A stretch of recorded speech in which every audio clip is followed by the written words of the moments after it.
Here's 10 steps to make your weight loss journey a lot easier. Step number one is recognizing, do you actually want to change? And this is a common conversation I have to have with a lot of people.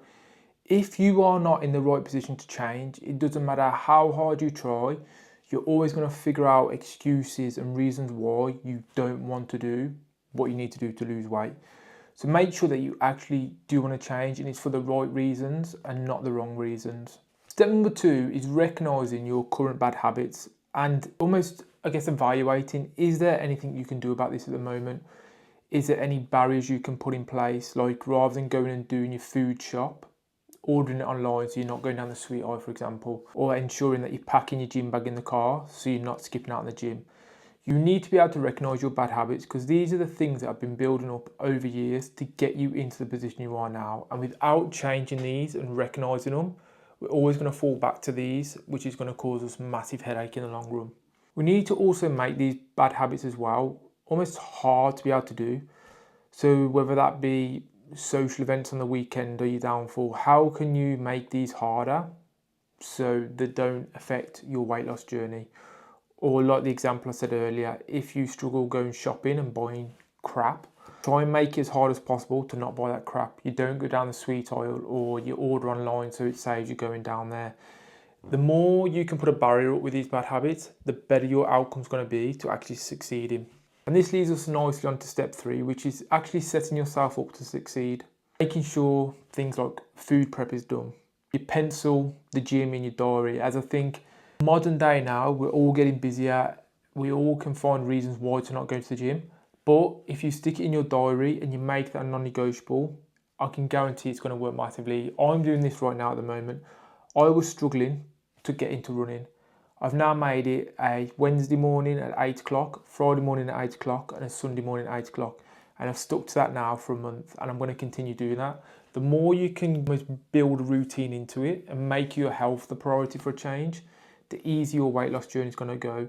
And I think this is where a lot of people go wrong as well, is they don't make health the biggest priority. And this is something that I've messed up on as well. Like I've prioritised building businesses for the past 2 years and neglected my health. But our health is our foundation. If we get sick, if we get ill, if we can't do what we're meant to do, the foundation crumbles. So prioritising your health, making that the priority, is going to be the biggest thing to helping you with your weight loss.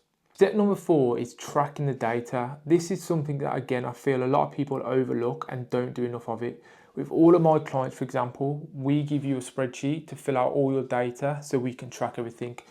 And it's similar to like if you was in debt or if you're trying to save money, you'll keep an eye on your income, you'll keep an eye on your expenses, you'll probably be checking your bank balance. And the more you do that, I can guarantee probably the better you're going to be with your finances. And this is the same when it comes to weight loss. The more you can track your weight, the more you can track what food you're consuming, the exercise you're doing, the better of an outcome you're going to get. So make sure that you are tracking your data. And this leads on to step 5 nicely as well, which is weighing yourself daily. I think obviously a lot of these fat shaming clubs, I won't mention names on here, have almost started to demonise scale weight because you'll weigh yourself once a week with that big high hope of thinking, have I lost weight, have I lost weight? You starve yourself all day, you go and have a Chinese after, and then the scales aren't in your favour. This is unfortunately what these fat shaming clubs have created, whereas actually weighing yourself daily allows you to pull averages from across the week and see what's happening across the week, because a daily weighing can be fluctuated by so many things: stress levels, water retention, when did you eat, have you exercised, like so many things can mess around with this. And on the day of you weighing yourself once a week, you don't know this. But if you weigh yourself daily, you might have a few days where you're heavier, you might have a big drop in your weight, but we can take that average then and be like, right, actually, if we compare it to the previous week, you've dropped half a kilo or you've dropped 1% of your body weight. So make sure you do weigh yourself daily and almost separate that, mindset of it being a negative thing. The more you can weigh yourself in the morning, the better the average is going to be then. Step number 6 is making the process enjoyable. This is again where a lot of these fat shaming clubs, all these diets that you've probably tried in the past, have really messed up your mentality around getting in shape. It doesn't have to be the chicken and salad approach. It doesn't have to be doing the hours of cardio or cutting out carbs completely.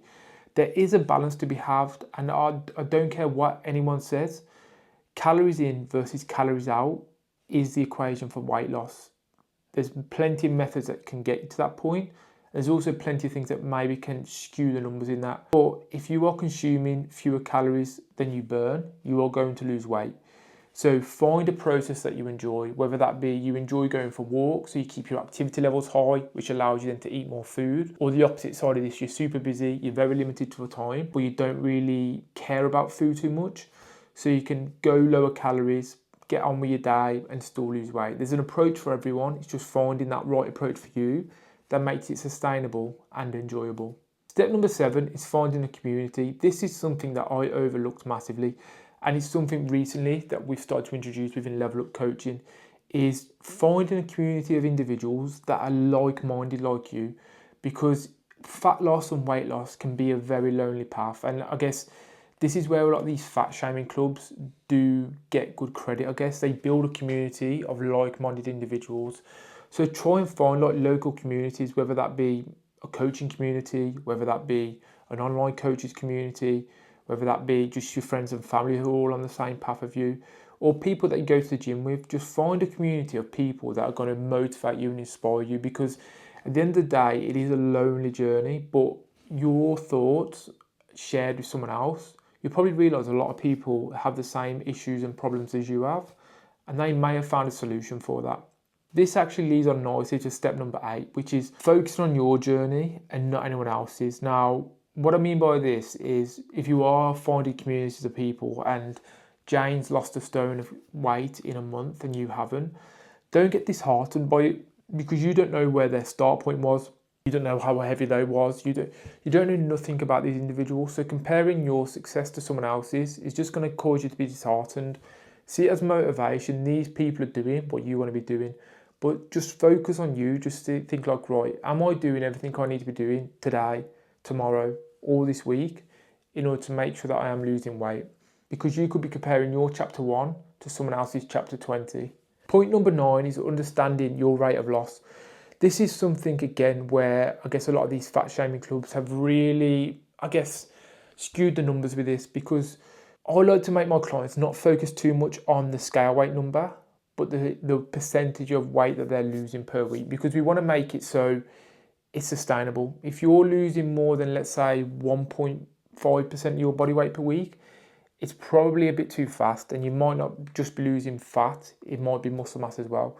If we can keep anywhere, I would say between 0.3 to 0.7% of your body weight loss per week, maybe even creeping up to 1% of your body weight per week, this is probably the optimal range to be losing the most amount of body fat with a minimum amount of muscle mass. And I won't cover this in the steps in here, but obviously keeping your protein intake high as well is going to have a huge positive impact on making sure that we are reserving as much muscle mass as possible whilst reducing our body fat. And if you are struggling to work out your rate of loss and where you should be at each week, I do have a free spreadsheet inside our 4 weeks of free coaching. If you want to grab that, just literally message me on social media at Liam Smith Coaching, the word free, and I can send it all over to you. Now, there is a lot more steps than 10 steps, but this final point I think is something that, again, a lot of people overlook and don't realise. Stop focusing on daily calories and start looking at weekly calories instead. The issue is with most coaches in the industry right now is they come from a bodybuilding background, and you may have experienced this yourself. Like, you get given your training day macros and your rest day macros, where you eat less on a rest day because you're less active, which does make sense, but you don't have to be like that. Let's say you're an individual eating 1,500 calories per day. Across the 7 days, that's 10,500 calories you're consuming in a week. Now, if we compare this to someone eating 1,300 calories Monday to Friday, then Saturday and Sunday, they're eating 2,000 calories. Guess how many calories they're eating across the week? 10,500. Both these individuals are still in the same calorie deficit. However, one is taking more of an approach where they can enjoy their weekends a bit more. The other one is just happy to stick to the same calories 7 days a week. There's no right or wrong answer with this. It's more about finding an approach that's gonna work for you. So guys, hopefully that's helped you out with fat loss and weight loss. There's gonna be a lot more tips coming across on the YouTube page. So make sure you've hit that subscribe button, drop it a like, and bonus, maybe share it with someone who might be struggling as well.